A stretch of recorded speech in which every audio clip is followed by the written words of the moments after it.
Assalamualaikum warahmatullahi wabarakatuh. Alhamdulillahilladzi hadana li hadza wa ma kunna linahtadiya laula an hadanallah.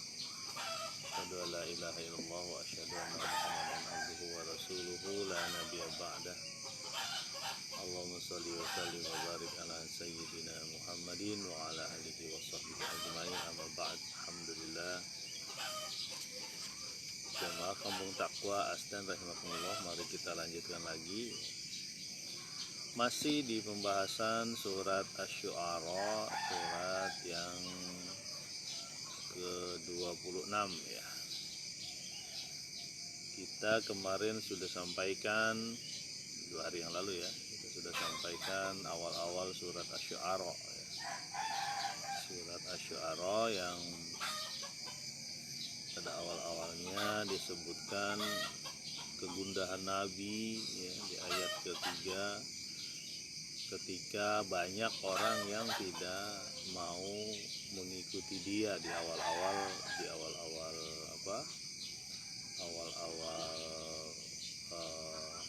dakwah Nabi ya.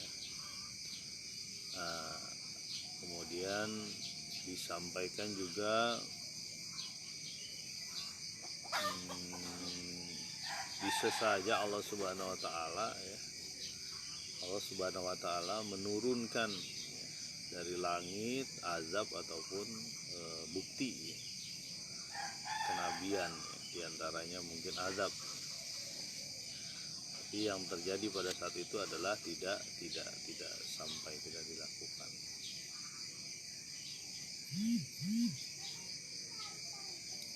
Jemaah Kampung Taqwa rahimakumullah,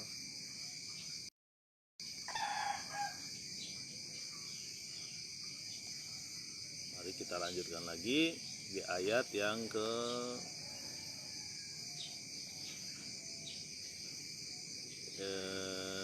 ke-7, ayat yang ke-7 surat Asy-Syu'ara, ayat yang ke-7 ya. Bismillahirrahmanirrahim. Awalam yarau ilal ardi kam ambatna fiha min kulli zaujin karim. Apakah mereka tidak memperhatikan? Mereka tidak memperhatikan, tidak melihat kepada bumi, kepada tanah ini, betapa banyak kami tumbuhkan ya di sana ya, di bumi ini, min kulli zaujin karim ya, tumbuh-tumbuhan yang baik, tumbuh-tumbuhan yang berpasangan atau tidak berpasangan. Nah, ini sebenarnya bantahan kepada kaum Quraisy yang waktu itu meminta mukjizat, padahal ada mukjizat di sekeliling dia ya. Mukjizat yang selalu dia temui setiap hari, yaitu apa? Mukjizat tanaman. Dan tanaman ini merupakan mukjizat ya, baik yang berpasangan atau tidak berpasangan. Karena ada tanaman yang di dalam satu rumahnya atau di dalam satu batang atau pohonnya itu ada jantan dan betina ya. Ada juga yang berbeda, makanya ada beberapa tanaman yang ditanam tidak sendirian ya, kayak salak itu nggak boleh sendirian karena dia berbeda, ada jantan dan betina. Melinjo begitu juga. Sebagian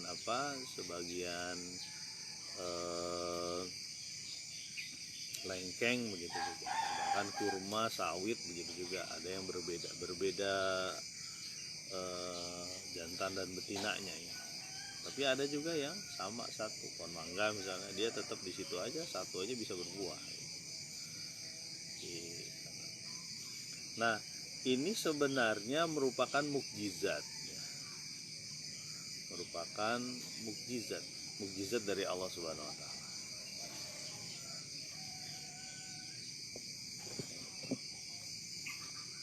Karena peristiwa tumbuhnya tanaman dari bawah itu sebenarnya hal yang luar biasa gitu. Dan itu dilihat oleh sekeliling kita, dilihat oleh berada di sekeliling kita tanaman yang tumbuh. Mungkin mereka melempar biji apa saja, biji bayam, biji kangkung lah, biji kol dan sebagainya, lalu tumbuh. Itu kan bagian dari kemukjizatan, bagaimana biji yang kita lihat tidak ada apa-apanya di situ, tapi dia bisa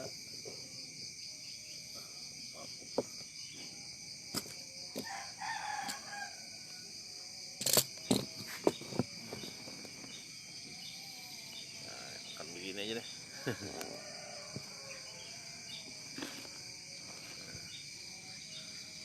Kurang gede ya. Ayo.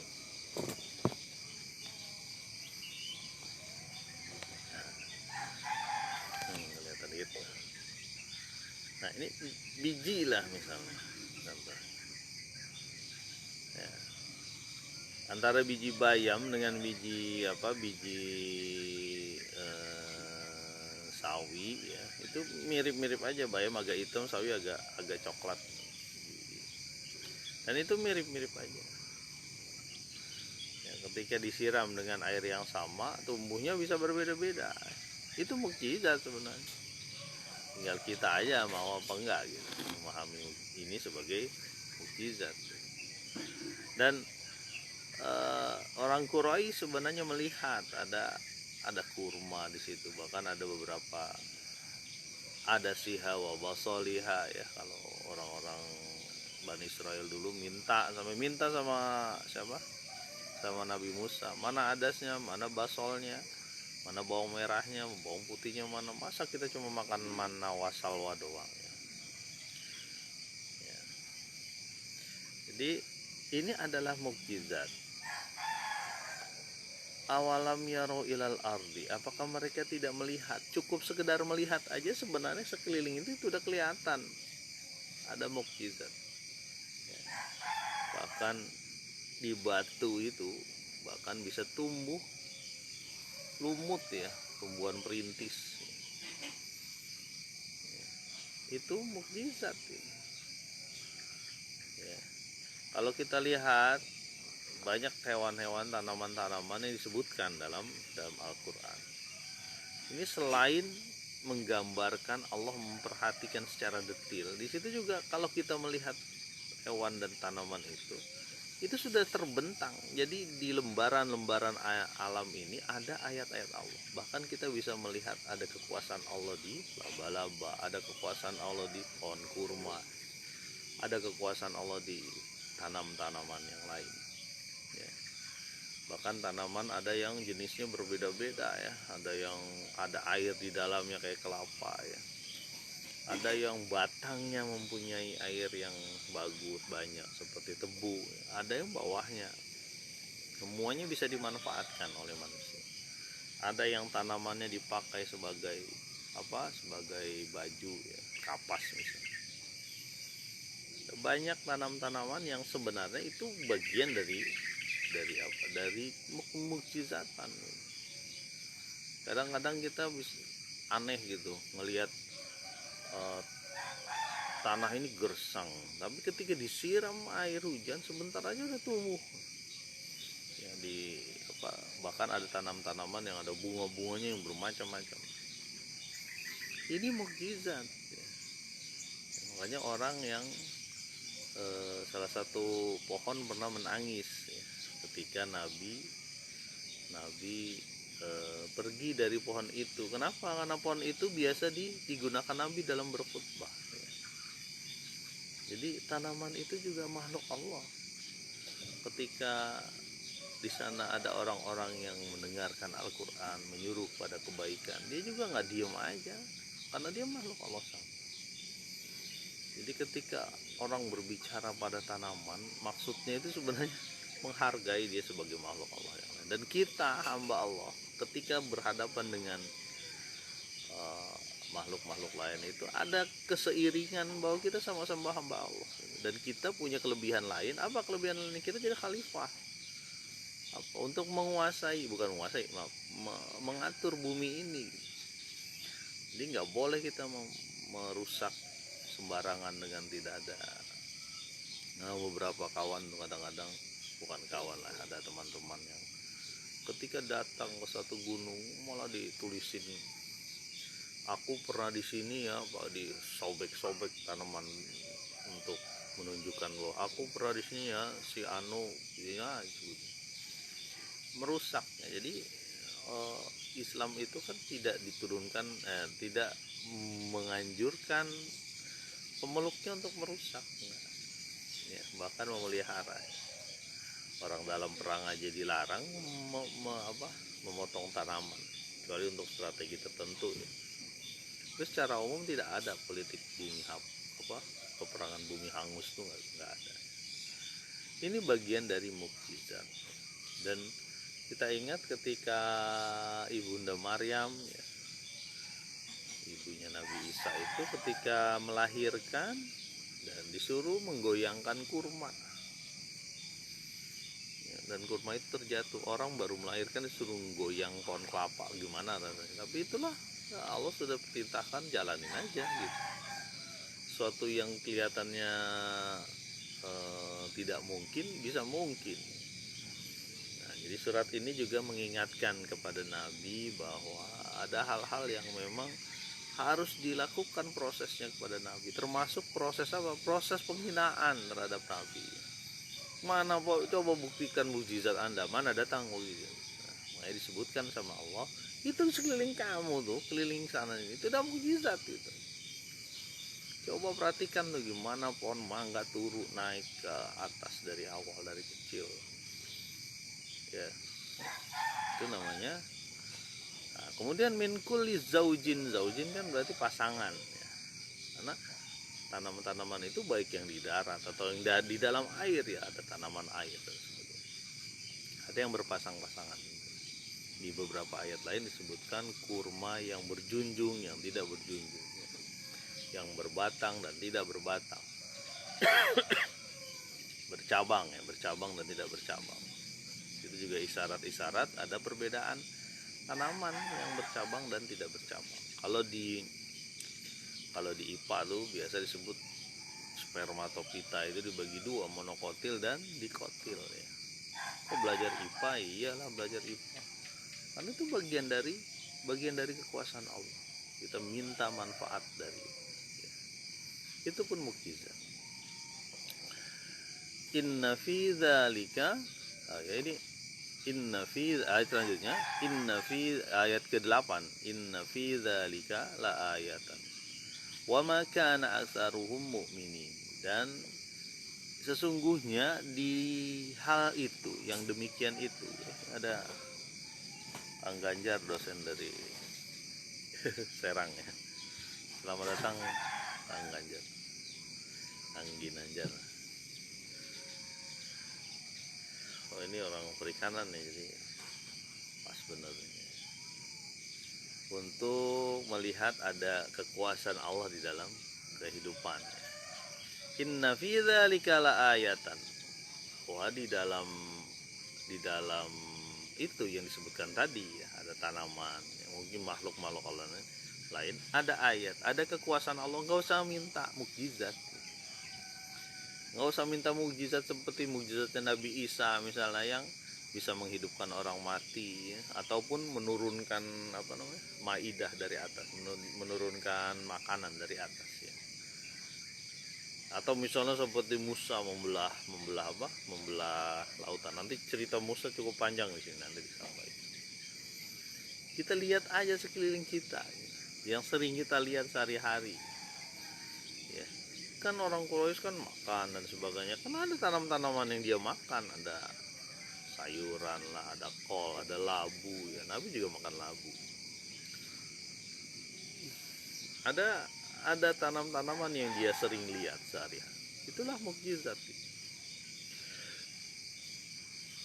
Nah, masalahnya ini, wa ma kana aktsaruhum mu'minin, dan tidaklah di antara mereka, sebagian besar di antara mereka beriman. Allah Subhanahu wa taala sebenarnya kalau melihat alam ini itu sudah cukup, tapi dengan rahmat Allah, Allah mengirimkan Rasul supaya ngebimbing kita dan mengirimkan Rasul terakhir yaitu khataman nabiyyin, yaitu Nabi Muhammad SAW. Sebenarnya dengan hati yang jernih itu bisa kelihatan tanda-tanda kekuasaan Allah. Teman-teman yang bergerak di bidang natural science ya, yang bergerak di bidang di bidang ilmu alam, itu kelihatan bener gitu. Sebenarnya social science juga kelihatan ya, manusia itu makhluk yang luar biasa yang bisa terlihat. Tapi di dalam natural science, ilmu sains hewan dan tumbuhan ya, itu banyak sekali tanda-tanda kekuasaan Allah, dan rugi kalau kita tidak memperhatikan dan tidak meyakini bahwa kita adalah sama-sama hamba, sama-sama makhluk Allah dan punya gerak yang sama menuju Allah. Jadi ketika kita memandang hama, itu bukan hama, itu makhluk Allah. Dia butuh makan. Sehingga kita tidak memandang benci. Begitupun memandang penyakit misalnya. Penyakit kayak sekarang nih, COVID-19 ya. Ya, kita bukan benci, itu adalah makhluk Allah. Dan dia melakukan tugasnya karena disuruh Allah Subhanahu wa Ta'ala. Jadi bukan kebencian, yang ada adalah ini bagian dari mempercayai takdir, mempercayai bahwa ini adalah ketentuan Allah, adalah ujian dari Allah Subhanahu wa Ta'ala. Makanya kita berusaha ikhtiar gitu. Ya. Nabi SAW bersabda begini, bahwa setiap manusia itu sudah ditentukan apakah dia celaka atau bahagia. Sahabat Nabi bilang, wahai Nabi, kalau begitu kita tinggalkan amal aja, kan udah ditentukan mana celaka dan bahagia. Kata Nabi, jangan begitu. Tapi orang yang bahagia akan dimudahkan mengerjakan berbuat baik, berbuat kebaikan ya. Dan begitupun orang yang celaka, amal aja kita, yang penting amal aja gitu ya. Makanya kalau ada orang yang udahlah surga juga udah ditentukan, kita nggak begitu. Kita berusaha sampai titik terakhir, sampai titik darah penghabisan, berusaha mendekati Allah. Jangan sampai kita su'ul khotimah, kan begitu. Nah begitulah Allah menyebutkan dalam Al-Quran, hati ini perlu dilunakkan dengan melihat sekelilingnya. Sering sekali ini model pembelajaran Al-Quran ya. Tarbiyah Al-Quran itu begitu caranya. Dilihat lagi, kadang-kadang lebih besar Anda lihat bintang, gugusan bintang. Coba lihat siapa yang bisa menggerakkan seperti itu. Kita ngelempar batu nih, ada batu, kita lempar. Sejauh kita ngelempar tuh berapa sih? Ya. Tapi bagaimana bumi berjalan, bintang bergerak, bintang jatuh aja kita lihat tuh, ada bintang jatuh, itu kita kagum bener ya. Dalam penelitian ada yang bilang setiap 10 menit itu ada bintang jatuh. Maksudnya bintang tuh meteor kan, bukan bintang. Itu kagum sekali gitu. Sementara di seluruh alam raya detik ini juga itu bergerak luar biasa, termasuk kita nih. Sebentar lagi udah mulai terbit matahari, udah terbit ya. Gerakan yang luar biasa. Semakin memahami sains, semakin memahami keilmuan ini, kita akan mendapatkan ayat-ayat Allah. Dan itu mukjizat, termasuk wafi anfusikum ayat. Dalam dari diri kita pun ada ayat. Mata kita, ada yang melakukan penelitian itu, mata ini kalau kita berada di padang pasir, kemudian berada di atas satu bukit ya, di atas satu bukit dan gelap semua, ada orang yang menyalakan korek ya, menyalakan korek di sejauh 80 km dalam suasana gelap. Kalau dinyalakan korek itu sinarnya tembus, itu nyampe ke mata kita, kelihatan. Itu contoh aja bagaimana mata bergerak ya. Mata melakukan fungsinya. Wa fi anfusikum ayat, wa fil afaq, dan di ufuk pun begitu. Ada ayat-ayat Allah. Contoh ringan lah, bagaimana daun itu bisa ada air di daun itu ya. Air di daun itu ya, daun. Nah ini ada daun. Enaknya kalau cerita-cerita ini daun nih. ya. Bagaimana air ada di sini, ya, di daun ini. Itu paling tidak ada beberapa hal yang membuat dia terjadi. Ada air naik di atas. Kan dia bukan ngambil dari hujan, bukan disedot dari bawah. Ada kapilaritas di sini. Ada gaya kapilaritas semakin kecil lubang ataupun apa semacam pipa, dia semakin mudah naikkan. Ada daya isap daun, dia juga mendedaya. Ada tekanan dari akar. Paling ketiga itu. Kenapa sih kita pernah ngajar dulu ya, jadi ingat itu. Jadi ini daun ini mendapatkan air yang di sana ada nutrisi, ya nutrisi makanan, ya, ada pupuk dan sebagainya. Itu paling tidak ada tiga yang nanti bisa dikoreksi lah teman-teman. Ada tiga itu apa namanya, ada tiga sistem yang bergerak untuk menyuplai air sampai sini, sampai daun. Pertama ada daya isap daun. Kenapa? Karena ada penguapan, ya penguapan nanti airnya bergerak sih. Begitupun kapilaritas, pipa yang kecil, sangat kecil, ya, silum dan flum. Ya. Kemudian ada tekanan dari akar, ada osmosis di sana. Ya. Apa lagi osmosis? Ya nggak apa-apa lah, nanti lama-lama kita tahu. Ya.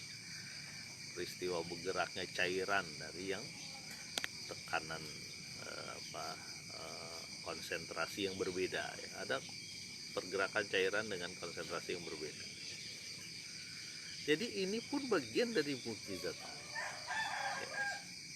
Kita kadang-kadang sebenarnya suka heran gimana caranya itu sampai setinggi, misalnya ada tanaman yang lebih dari 30 meter misalnya, dengan apa namanya diameternya, keliling lingkarannya begitu lebar, di mana orang nggak bisa.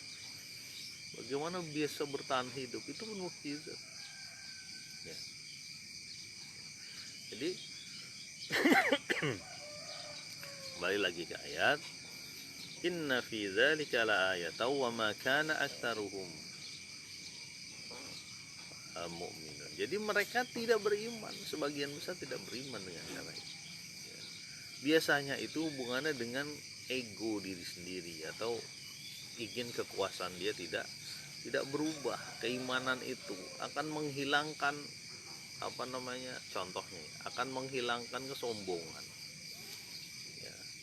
Kaum Quraisy pada saat itu kan merasa dengan apa namanya, dengan kekuasaannya menguasai Ka'bah, banyak orang haji dan sebagainya, ada putaran ekonomi di situ. Kemudian ada kekuasaan raja-raja yang tercipta dengan putaran ekonomi tersebut. Ketika ada keimanan, ada Islam dan sebagainya, hilang semua. Semua berdasarkan Allah Subhanahu wa taala. Jadi nggak ada yang kaya, nggak ada yang miskin, semuanya sama di mata Allah. Yang berbeda adalah takwanya. Inna akramakum indallahi atqakum. Jadi apalah baju kita sedemikian bagus, muka kita dipoles dan sebagainya, nggak ada penting, nggak ada gunanya kalau dia tidak takwa di situ. Nah, ini keimanan ini kadang-kadang keimanan ini menuntut kita untuk menghancurkan yang itu semua, menghancurkan muka dihancurkan, menghancurkan standar orang karena muka, standar orang karena kulit, standar orang karena duit, standar orang karena keturunan, nggak ada. Ya, makanya dalam menikah itu kan 4 ya.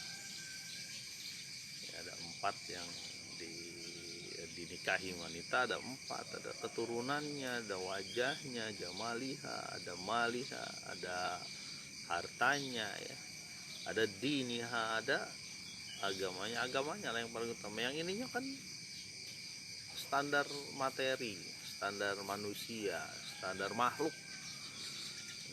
Makanya banyak orang yang menikah dengan kecantikannya, tidak dilihat masalah agamanya, dinnya, akhlaknya, sholat atau tidak, lalu dia hilang, hancur kehidupan. Begitupun ada yang melihat keturunannya, orang berdarah biru ataupun orang suku X, suku Y. Saya cuma mau menikah dengan suku X karena suku X ini sesuai. Siapa yang mau lahir dari suku X, suku Y? Apa kita mesen sama ibu kita, Mam, sorry ya mam, saya mau lahir di suku Y, tinggal di sana. Nggak bisa, itu lahir udah dikasih sama Allah. Gimana aja kulit kita kayak gini, Allah sudah kasih, nggak usah dipusing-pusingin. Yang penting kita sehat aja, beribadah bisa ya kan.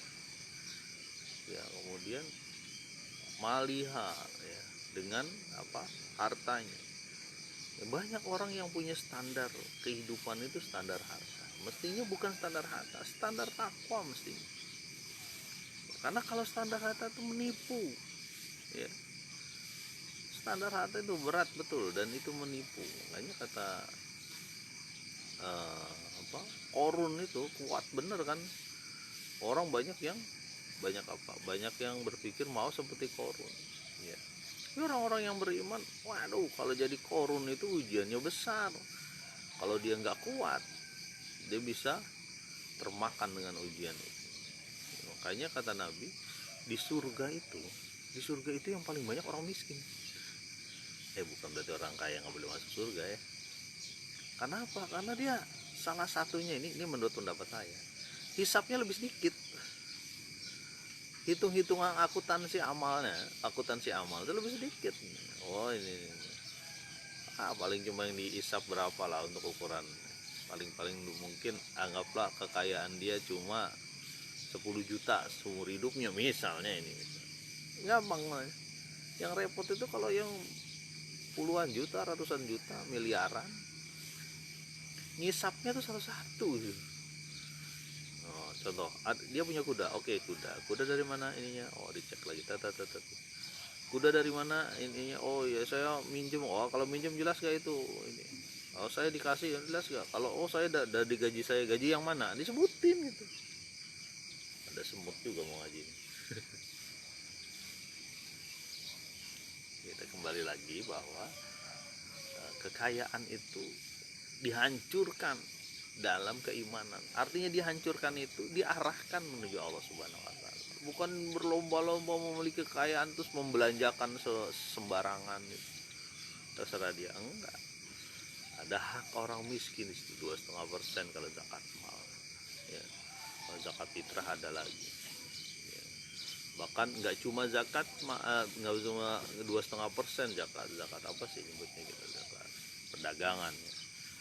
Kalau beberapa ulama itu mengatakan dari zakat perdagangan itulah timbul zakat profesi ya. Petani aja dizakati, masa orang yang punya keuangan banyak nggak dizakati. Itu pendapat yang menurut kita bagus ya untuk bisa kita ikuti. Ada hak-hak orang, nggak sembarangan kita belanjakan semua. Kita ke situ ya. Ayat selanjutnya, tadi wa ma kana aktsaruhum mu'minin, tidaklah mereka banyak yang beriman. Wa inna rabbaka lahuwal azizur rahim, dan sesungguhnya Allah Tuhanmu yang maha perkasa dan maha pemurah, pengasih. Ini ayat ini sering disebut, nanti ada di ayat-ayat ini. Allah itu aziz, bisa aja mengazab kamu, perkasa, hebat, bisa aja Allah azab kamu ya. Ini maksudnya apa? Supaya ada tanda-tanda kekuasaan Allah sekeliling itu, supaya orang yang hatinya hidup bergerak menuju Allah, segera itu datang. Sementara bagi orang yang belum, itu diberi tangguh, belum untuk mendapatkan, diberi tangguh, diberi waktu ya. Makanya Allah tidak mengazab waktu itu. Mekah tidak dihancurkan, tidak dimusnahkan, itu diberi tangguh. Supaya apa? Dengan ilmu Allah ya, dia juga tahu siapa yang bakal masuk Islam nantinya, diberi tangguh. Nah kita ini bisa saja diberi tangguh untuk tunduk pada Allah. Jangan sampai nanti udah selesai, tangguhnya udah selesai, tidak ada lagi, ya ditenggelamkan kayak Firaun tadi. Jadi tenggelamkan, dihancurkan, dibalikan dari bawah, aliyah, dari atas ke bawah, dari bawah ke atas ya. Seperti kaumnya Nabi Lut, ditimpain batu ya. Ada juga yang dipekakkan dengan suara yang memekakkan ya. Hilang, hancur semua, mati. Jangan sampai tangguh yang Allah berikan ini ya, waktu yang Allah berikan kita sia-siakan, selesai. Sampai di ujung nyawa. Waqila man raq, siapa yang bisa mengobati ketika sudah di ujung kerongkokan ini nyawa. Ketika Fir'aun ngomong kayak gitu, amana bi rabbil alamin, udah lewat, udah selesai ya. Jadi Allah itu bisa aziz. Aziz itu apa? Allah itu bisa memberikan azab kepada kita, tapi ditangguhkan. Allah Ar-Rahim, memberi kasih sayang ya. Memberi kasih sayang, menangguhkan orang-orang yang belum mengikuti Allah Subhanahu. Mudah-mudahan kita semua ya, melihat alam sekeliling ini adalah tanda-tanda kekuasaan Allah. Gak perlu mukjizat, gak perlu. Itu aja udah mukjizat gitu. Ya, semakin dalam kita mengenal ayat kauniyah, itu kan ayat kauniyah ya, itu semakin kuat kita menuju Allah Subhanahu. Mudah-mudahan bermanfaat. Subhanakallahumma wa bihamdika, asyhadu an la ilaha illa anta, astaghfiruka wa atubu ilaik. Assalamualaikum warahmatullahi wabarakatuh.